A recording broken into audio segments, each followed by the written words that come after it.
In music, male misogynist acts are examined for nuance and defended as traits of difficult artists, whilst women and those who call them out are treated as hysterics who don't understand art. Music is my passion, as it is for many other young women across Britain. I went to uni to become a singer. Being the only girl on my production module, my lecturer actually made me stand up in front of the class and say why I should be on that module.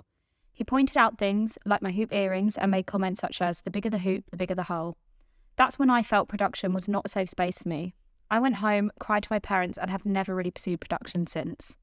I want to find out from other women who are working in these male typically dominated roles what it's like to be a woman in the music industry and what can be done to make a safer space moving forward for women. My name is Liv. I perform under the name Luna June and I'm an electropop artist based in Brighton. I write, sing, produce, and yeah, I've definitely had my fair share of misogyny in the industry, as I'm sure most women have, unfortunately. But yeah, I've definitely felt it in a couple of different ways, aside from the usual, just general like pressures that women have that men don't. I think one way that I felt that was in sort of a live setting. I've had it at pretty much every show I've ever done where I've turned up to the venue after having communicated with the promoter and with the sound engineer about our tech spec, about our needs.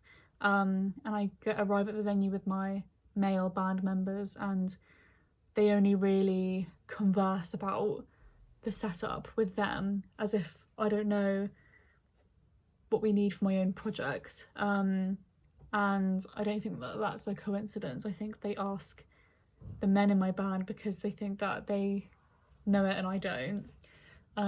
So that's one thing that I've noticed that definitely has annoyed me. And I feel like I'm losing my senses. My head's been left far behind. When I first went to uni, I went to a music uni, I was 18 and I wanted to start working with other producers to help me create my music. And I just had some unpleasant experiences where a couple of them were inappropriate and their intentions definitely weren't to make good music together, which was very weird and shocking to me at the time because I didn't get it, I didn't expect it, it was just kind of like, oh, okay. I thought we were all here because we wanted to, you know, hone our craft and collaborate and all that good stuff, but yeah, I think they had other intentions, which is a shame. But that's why I then was led to sort of producing my own music. There was just maybe 2 or 3 girls that I've met in 4 years of school, so it's quite crazy. It's mostly males everywhere. And well, I mean, when even DJs, you know, my school is also a DJ school, and when you see artists, you know, online or mostly DJs, they are predominantly boys. And there is really, really little people that I've seen, even online when I was searching. When I was meeting singers, they were only girls, and when I was meeting producers, they were only boys. Most music producers are male, most artists are male, most event bookers are male, yet less than 3% of music producers are women. The ratio of male to female producers across 500 popular songs was 37:1 last year. These figures have been similar for years now, yet nothing seems to change and female recognition remains neglected. Rachel Adelaide, a producer and artist and singer-songwriter from Brighton, speaks on her experience in the industry.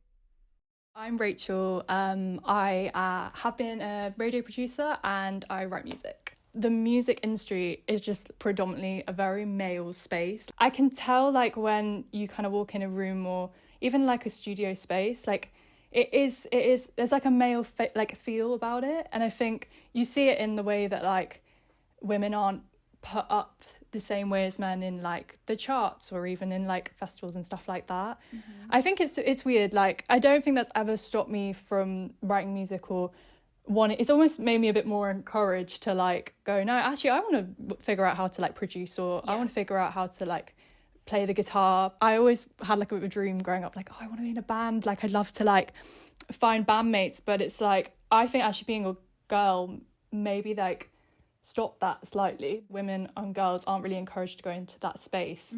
So it's almost like unspoken before it's made a thing. Women are amazing and they do all these amazing things. And with like festivals like Glastonbury, there was no female headliners this year. Like, what are your views on that? I mean, it's just so ironic because it just happens every year and there's always so much uproar and so much discussion around it, and then nothing changes, and it's just like, why are we always in the same position? There's so many female artists, it's not like there's like not the talent. So it's, yeah, I mean, it's just ironic as well because obviously at the Brit Awards, they changed the awards so it was a gender neutral thing, and it's like, I saw someone say something like, it's like 1 step forward, 3 steps back. Like, how are you going to change the award to be neutral, but then nominate 5 men? There needs to be more spaces for women to just kind of express themselves and like flourish. Let's get like young girls into like production. Like, let's get them into traditionally male instruments and traditionally male genres. Let's encourage it. Let's stop this like kind of boys club, girls club thing. Like, let's get everyone involved, I think. It's clear there is a boys' club feel in the music production industry, and that is also the case in the live music industry with festivals and events. This year, no female artists were booked as headliners at the iconic Glastonbury Festival, which shook the media up and caused some uproar. The After Brit Awards this year had no female artists in the Artist of the Year category, despite labelling the award as gender neutral. Joe Piatro, a music producer from London, has his thoughts. I think maybe this year is one of those years where it just happened. I don't think, because if you look at the past, that's not something that happens often. Usually you always have female headliners at Glastonbury. Maybe this year, I think the charts were mostly topped by male artists. But again, that's the consumer market that dictates that. So Glastonbury probably has to follow that. The reason you would have some misogyny in the industry is the same you would have some misogyny in any other industry. It's because you have a few key players, let's say, that are not the majority, but they are there, and you can notice them because the bad tends to stand out, that will behave misogynistically and will say things that yes, would be misogynistic because they are misogynistic. But these are not representative of the whole industry. They're outliers.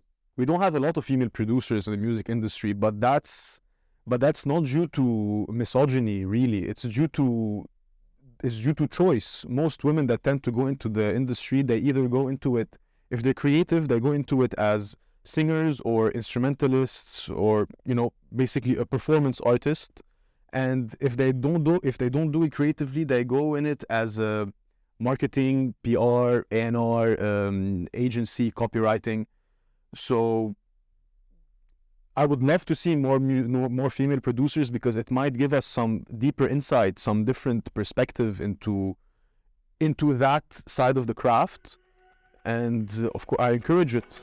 Misogyny is an ongoing issue in today's music industry with many gaps in the market to fill. Much is still to be done. There are many organisations in today's industry encouraging women into music production and typically male-dominated industry roles.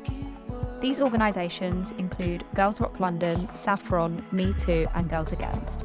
The future of music production will hopefully see an equal split and become a career for all diversities. Misogyny is deemed to end.